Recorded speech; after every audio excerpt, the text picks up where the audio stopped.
Many years ago, sad pictures from Africa showed hungry children and struggling families. In 1985, a very famous music event called Live Aid took place. Important people like Bob Geldof helped organize it. Rock stars asked people around the world to give money. Everyone wanted to help and save lives. Many billions of dollars came from people and governments, all with a good heart.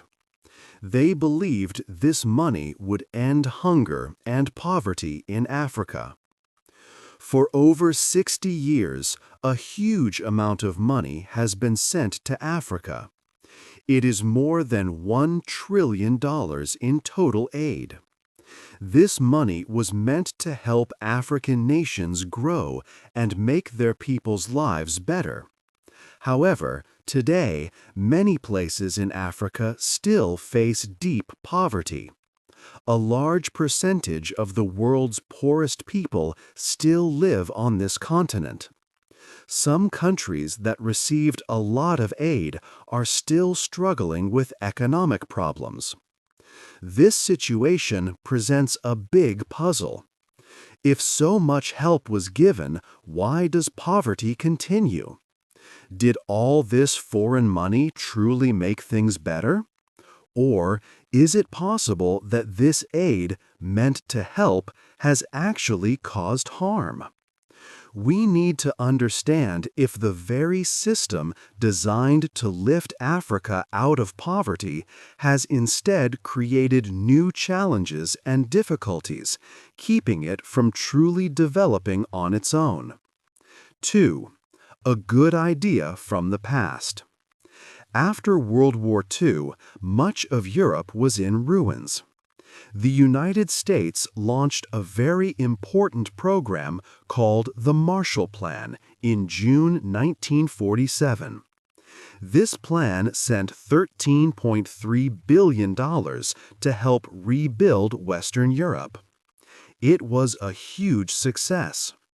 By 1951, industrial production in these European countries jumped by 55% in just 4 years. Many nations that were close to collapse entered a time of strong economic growth.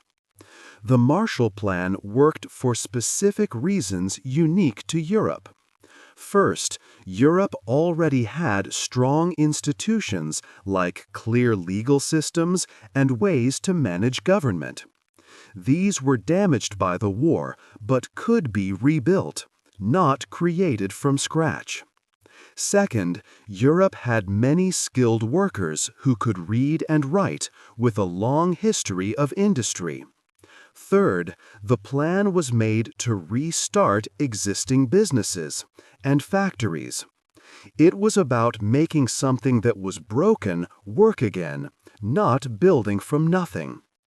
Later, in the 1960s, a new time began as many African nations became free from colonial rule. The Cold War was also happening, and powerful nations wanted friends in Africa. Western countries, remembering the Marshall Plan's great success, thought they had found the way to develop any country. They believed that giving a lot of money, a big push, would make newly independent African nations rich, just like it helped Europe. Experts like economist Walt Rostow thought that if poor countries received enough money, they could quickly move from farming societies to modern economies. They believed that the main problem for African nations was simply a lack of money. For example, Ghana in 1957 was a promising country.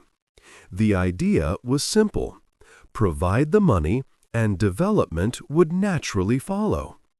But these plans did not see that building economies from nothing in Africa was very different from rebuilding in Europe. 3. how money changes governments. The basic idea of a government is like a promise between leaders and their people. People pay taxes, and in return, the government uses that money for roads, schools, and hospitals. This promise is called the social contract. If the government does a good job, people are happy. If not, people can ask for changes or choose new leaders. This system makes governments responsible to their own citizens. But foreign aid can change this important promise. When a government gets most of its money from other countries, it might stop looking to its own people for support. Instead, it starts to answer more to the countries that give the aid. This means the link between the government and its citizens becomes weak. The government's main goal shifts from serving its people to pleasing the foreign donors. A clear example of this happened in Zaire, a country in Africa. Its leader, Mobutu Sese Seko, received billions of dollars in aid from rich nations between 1970 and 1994. Instead of using this money to help his country, Mobutu and his close friends stole a large part of it. They took up to 50% of the country's budget for themselves in some years. Mobutu became extremely rich, owning expensive cars and big palaces. But for ordinary people in Zaire, life became worse. Roads broke down, and public services like healthcare and schools failed. Mobutu did not worry much about his own people's needs or their taxes. Because he got so much money from foreign aid, he did not need to make his country's economy strong or keep his citizens happy. He mostly needed to please the foreign countries that gave the aid. These countries often supported him because he was an important ally during the Cold War. As long as he kept them happy, the money kept coming, even with all the corruption. This problem is not only about Mobutu. Across Africa, when governments get a lot of aid, it can weaken the bond with their people. For example, in Malawi, foreign aid pays for 40% of the government's budget. This means the government has less reason to build fair tax systems or be open about how it spends money. It has less need to listen to its own people because it has another source of money that keeps it going. In short, when money comes from outside, the important link between a government and its people can break. This makes it harder for countries to grow strong and for their leaders to truly serve their own nations. 4. Free things can be bad. Chapter 4 looks at how foreign aid can sometimes cause unexpected problems for local businesses and the economy. Even when people give things with good hearts, these free goods can make it hard for local people to earn money and can stop countries from growing stronger. A clear example is the effect of donated second-hand clothes on Ghana. People in Western countries often give away their old clothes with good intentions. These garments are then shipped in large amounts to African nations. In places like Ghana's Kantamanto market in Accra, which is a very large market for used clothes, around 15 million used garments arrive every week. They are sold at incredibly low prices because they were acquired for free as donations. Local clothing manufacturers in Ghana find it very hard to compete. Companies like Ghana Textile Printing, GTP, and Akosombo Textiles Limited once made beautiful traditional fabrics. Today, these companies struggle. They must pay for raw materials, workers, equipment, and other costs. So their new clothes naturally cost more than the nearly free used clothes. Because of this, many textile factories in Ghana have closed down or become much smaller. Thousands of people who once worked in this industry have lost their jobs. This problem also extends to agriculture. When Western countries send large amounts of free food, it can undercut local farmers, making it difficult for them to sell their own crops and earn a living. This makes countries more dependent on outside help. Another hidden problem from foreign aid is called Dutch disease. This happens when a country receives a lot of foreign money, like aid.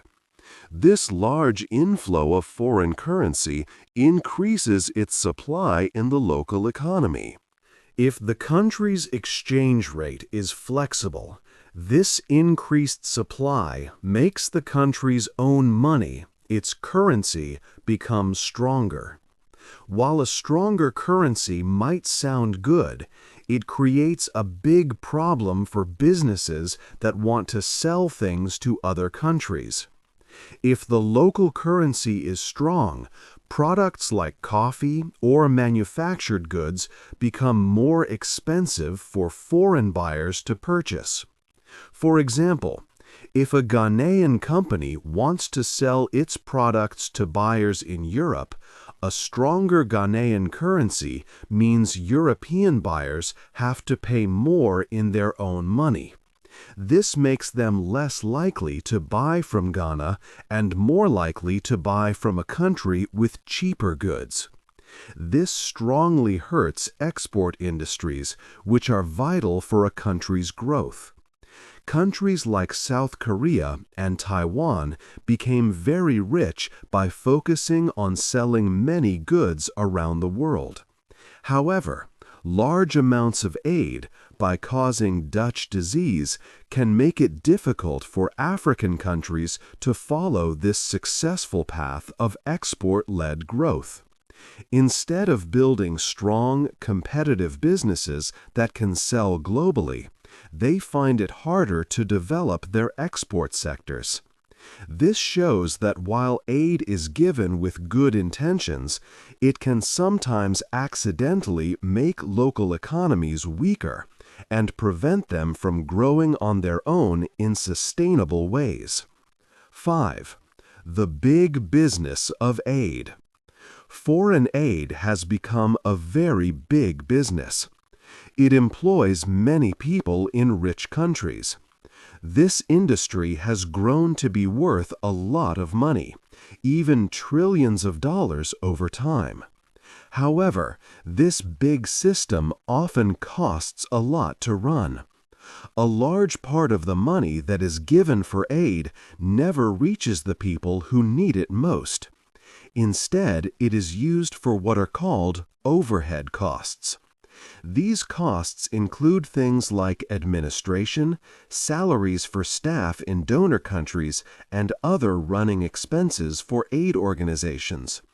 Reports show that international aid groups often use 15 to 25% of a project's budget for these types of costs. This means less money is left for actual help on the ground. A sad example of this problem happened after the big earthquake in Haiti in 2010. Many countries and people promised over $13 billion to help Haiti rebuild. A lot of aid workers and hundreds of aid groups went there. Yet, 10 years later, many people in Haiti saw little change. Studies found that only about 2% of the aid money went to the Haitian government. Most of the money, the vast majority, was given to international companies and aid groups from other countries. These groups used the money for things like high rents, paying their own staff, and buying expensive supplies from outside Haiti. This meant that local Haitian efforts to rebuild often did not get the money they needed. This shows how the aid system can sometimes fail. Instead of helping local people and local businesses grow stronger, the money often stays with foreign groups. This makes the aid system inefficient. It means that good intentions do not always lead to good results for the poor. When aid projects fail, it does not always lead to changes. Sometimes failure is used to ask for even more money or new projects.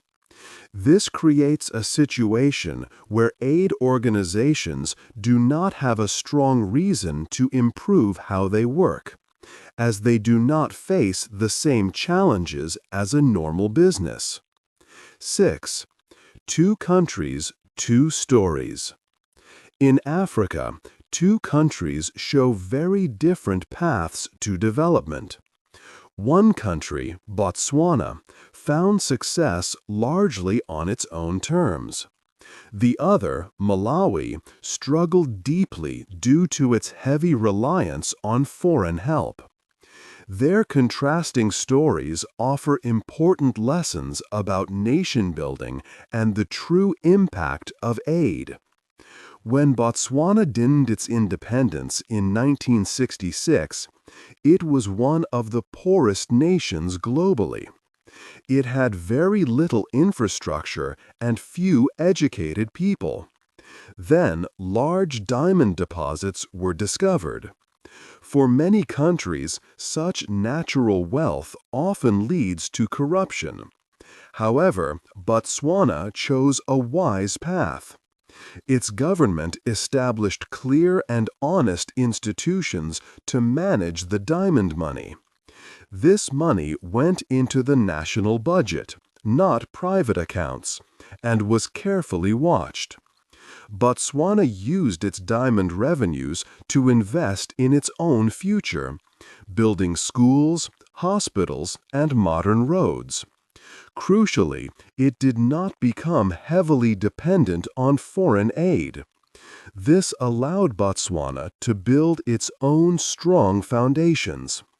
From 1966 to 1999, Botswana's economy grew very fast, around 9% each year. It changed from a very poor nation to an upper-middle income country. This success showed the power of good governance, transparency, and self-reliance. Malawi's story presents a different picture. Since its independence in 1964, Malawi has received billions of dollars in development aid.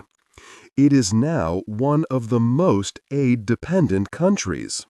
Foreign aid covers more than 40% of Malawi's national budget, and even 90% for some health programs. This meant Malawi's government often felt more answerable to foreign donors than to its own people. The link between citizens' taxes and government spending was broken. This heavy reliance led to serious issues. In 2013, Malawi experienced the Cashgate scandal, its largest financial corruption event. Government officials stole millions of dollars from state funds. Because the government relied on foreign aid, officials faced less pressure from their own citizens. Their main concern was avoiding donor disapproval. When the scandal was exposed, donor countries cut their financial support. This deeply hurt Malawi's ability to run its services. Ordinary Malawians, innocent of the corruption, suffered greatly from delays in salaries and shortages of essential supplies. Today, Malawi remains trapped with high national debt, slow economic growth, and many people living in extreme poverty. These two stories highlight a vital lesson. Botswana's wise management and focus on building strong, accountable institutions led to remarkable prosperity. Malawi's deep reliance on foreign aid, however, weakened its internal accountability and made it vulnerable to corruption, keeping it in poverty. Lasting development seems to lie in building strong nations from within, rather than depending on external charity. 7. When aid is good. Aid is not always bad. It is good to look at its successes too. Some types of help have worked very well. It is important to know the difference between broad development aid and help for specific problems or emergencies. For example, when big natural disasters happen, like earthquakes or floods, people need help very quickly. Emergency aid gives urgent support. It provides food, clean water, and safe places to live. This kind of help saves many lives. Most people agree this urgent aid is essential and good. The President's Emergency Plan for AIDS Relief, or PEPFAR, is another success. President George W. Bush started this plan in 2003 to fight HIV/AIDS. Over 20 years, PEPFAR saved more than 25 million lives. It helped 20 million people get HIV medicine and stopped 5.5 million babies from being born with HIV. It is one of the best global health efforts. Campaigns to stop specific diseases have also worked well. The effort to get rid of guinea worm disease is a big success. In 1986, about 3.5 million people had it. By 2024, only 15 people had it. This is a huge drop. Similar efforts removed smallpox from the world. These good aid programs have clear, measurable goals. They focus on specific tasks, like giving medicine or helping after a disaster. They do not try to change a whole country's economy. This targeted aid often brings real, positive changes for many people who need it. 8. A better plan for the future. The old way of giving a lot of aid has not created lasting growth. After many years and much money, it is clear that this model often fails. It does not help countries grow stronger in the long run.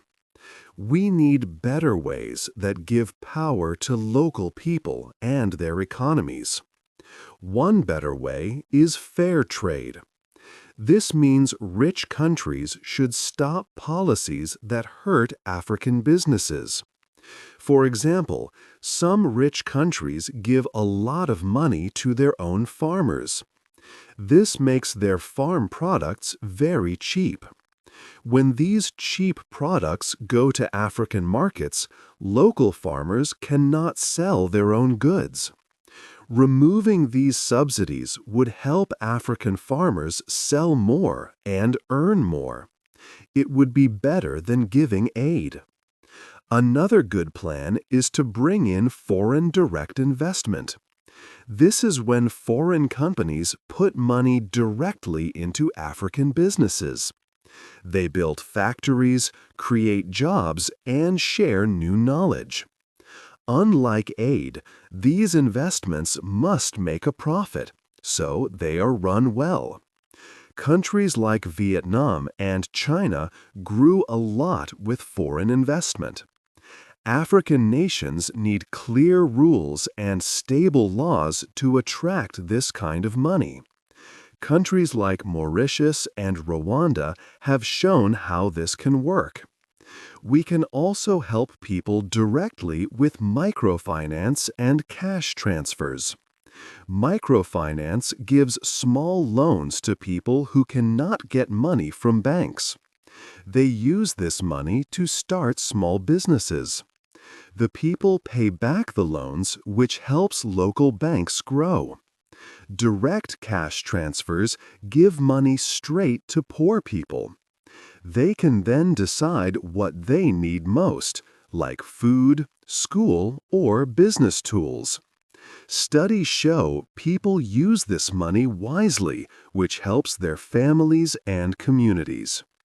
Most important is building strong, accountable institutions. This means governments that listen to their own citizens, not just foreign donors. It means clear laws that protect businesses and people. When governments get most of their money from their own people's taxes, they must serve their people better.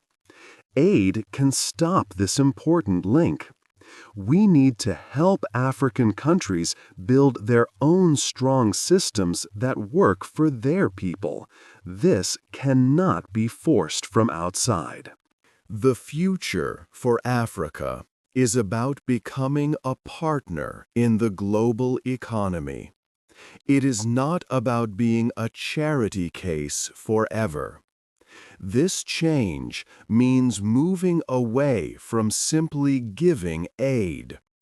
It means helping countries trade fairly, attract good investments, and empower their citizens. It is a path towards real, lasting growth that comes from within. What do you think is the single most important step for Africa to achieve lasting economic growth? Please share your thoughts below. Hey there! Just a second before you go. If you learned something new today, please give this video a like, write your thoughts in the comments, and subscribe to the channel. It only takes a second, and it really, really helps to create even better English videos for you. Your support means the world. Thank you.